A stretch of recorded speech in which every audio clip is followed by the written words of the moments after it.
Lola, si ate po. Magandang araw po.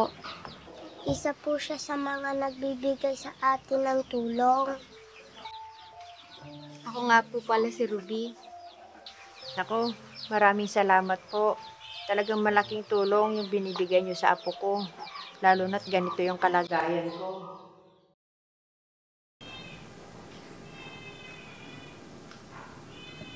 Tao po! Tao po! Namamas ko po!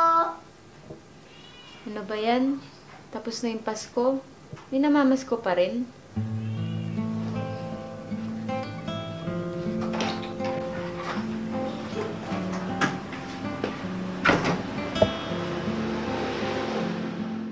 Namamas ko nga po. Ha? Di ba tapos na yung Pasko, Iha? Bakit namamas ko ka pa rin? Di ba galing ka na dito nung Pasko? Sige na po, ate.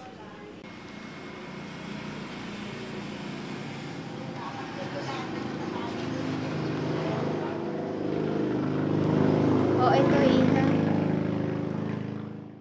Maraming salamat po. Malaking tulong na po ito sa amin ni Lola. Sige. Basta, huling bigay ko na sa'yo yan, ha?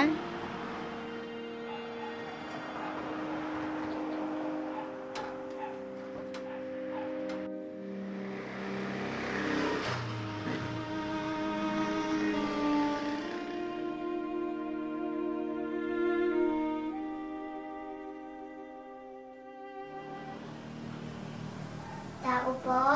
Tao po!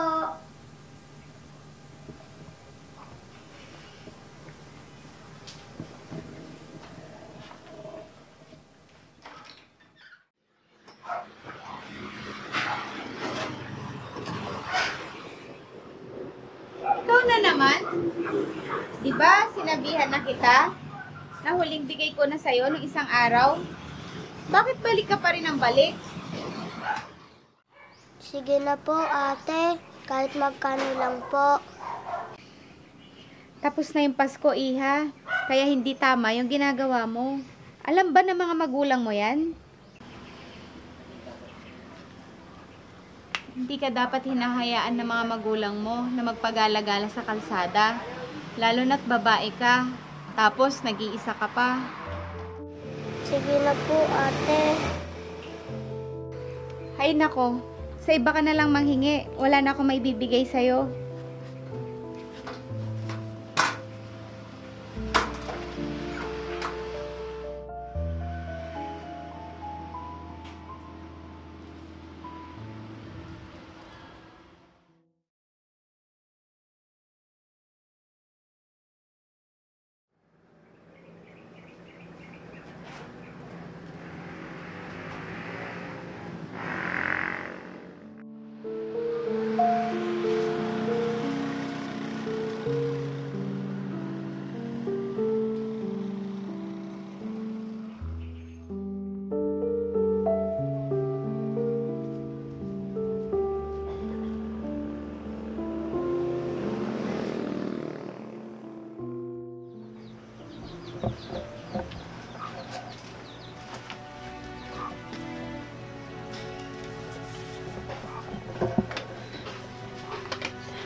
Salamat, apo.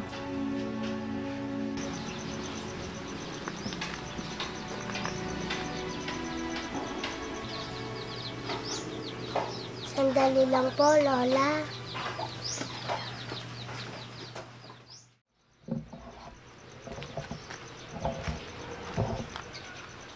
Ano pong ginagawa niyo dito, ate? Dito ka ba nakatira, Iha?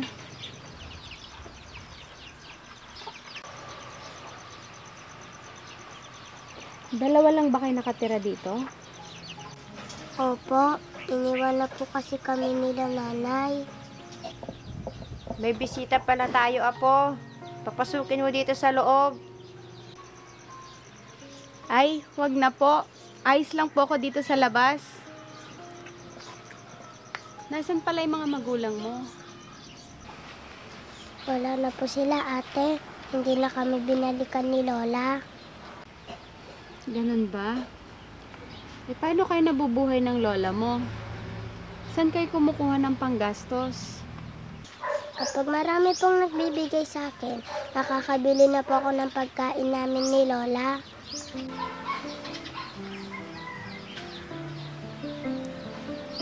Kaya ba araw-araw ka namamasko sa bahay?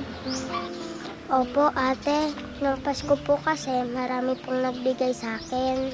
Kaya nakabili po ako ng paborito ni Lola na pagkain. Kaya pala araw-araw ka pa rin namamasko sa mga bahay, kahit hindi na Pasko. Opo, baka sakali pong mabigyan nila ako ulit. Ano ba nangyari sa lola mo? Bakit siya nagkaganyan? Amy, apo, kuha mo nga ako ng tubig. Nangangati na itong lalamunan ko. Tinatawag ka na ng lola mo. Sandali lang po.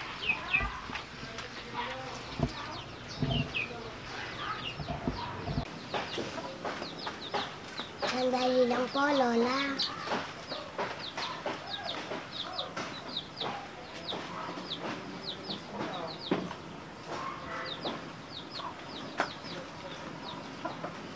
Salamat, apo. Sandali lang po, Lola. Tatawagin ko si ate.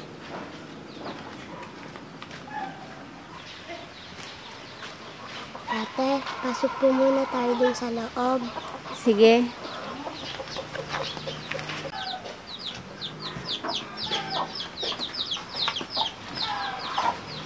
Lola, si ate po.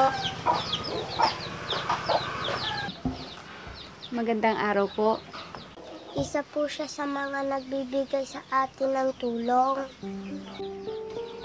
Ako nga po pala si Ruby. Nako, maraming salamat po. Talagang malaking tulong yung binibigay niyo sa apo ko. Lalo na't ganito yung kalagayan ko. Nako, wala po yun. Wala naman po ako masyadong naibigay sa apo nyo. Simula kasi nang naoperahan ako ng 1 buwan, nahirapan na akong makalakad.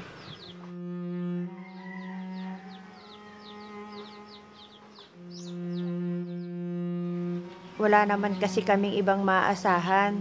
Kaya kahit ayaw ko, si Amy ang gumagawa ng paraan para mabuhay kami. Wala po ba kayong anak o ibang kamag-anak dito? Taga-Samar talaga kami.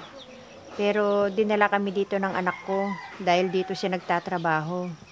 Pero simula nung makakilala siya ng lalaki, iniwan na niya kami ni Amy. Hindi namin alam kung nasaan na siya ngayon. Yung papa po ni Amy, nasaan? Maagang naulila sa ama si Amy. Ganun po ba? Ito pong tinitirhan nyo, umuupa po ba kayo dito? Pag-aari ito ng dating amo ng anak ko. Mabuti na lamang at hindi kami pinaalis. Dahil na rin siguro sa awa. Dahil wala na rin kasi kami ibang mapupuntahan. Ang hirap naman po pala ng kalagayan nyo. Kaya pala kahit itaboy na si Amy ng mga taong hinihingian niya, hindi pa rin siya tumitigil. Pasensya ka na ha, kung isa ka sa mga kinukulit ng apo ko. Ayos lang po. Naiintindihan ko na po ngayon ang sitwasyon nyo.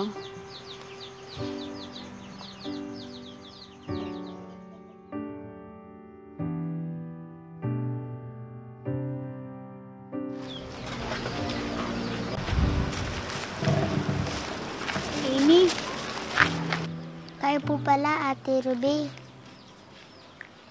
Bakit ang dami niyo pong dala? para sa inyo lahat ito. Nag-grocery ako ng konti para meron kayong pagkain dito sa bahay ng lola mo. Talaga po? Sa amin po lahat ng yan? Halika, ipunta na natin sa loob ng bahay niyo to. Sige po.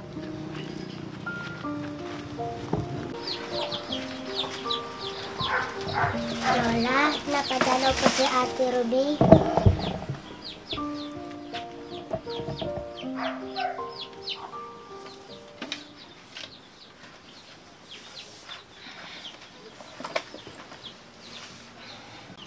Naku, maraming salamat sa'yo.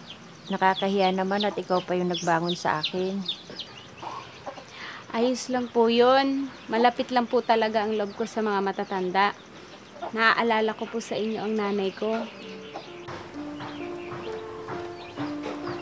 Hindi mo ba siya kasama? Nawala na po siya sa amin. Nung nakaraang taon lang po. Kinalulungkot ko ang nangyari sa nanay mo. Ayos lang po yun. Alam ko naman na nasa magandang lugar na siya ngayon. Maraming salamat sa mga dala mo. Hindi ka na dapat nag-abala pa. Maliit na bagay lang po yan. Nakausap ko po pala si Mayor at nabanggit ko ang tungkol sa kalagayan nyo. Gusto niya po kayong tulungan para makabalik sa probinsya nyo. Naku, magandang balita yan. Maraming salamat. Sigurado matutuwa yung mga kapatid ko kapag nakauwi na kami sa amin. Hindi na po kayo mahihirapan dahil may katuwang na po kayo kay Amy. Oo, yun din ang gusto ko. Dahil simula nung nagkasakit ako, hindi na nakabalik si Amy sa paaralan. Kaya maraming salamat sa iyo, Ruby. Walang anuman po. Masaya ako at natulungan ko kayo ni Amy.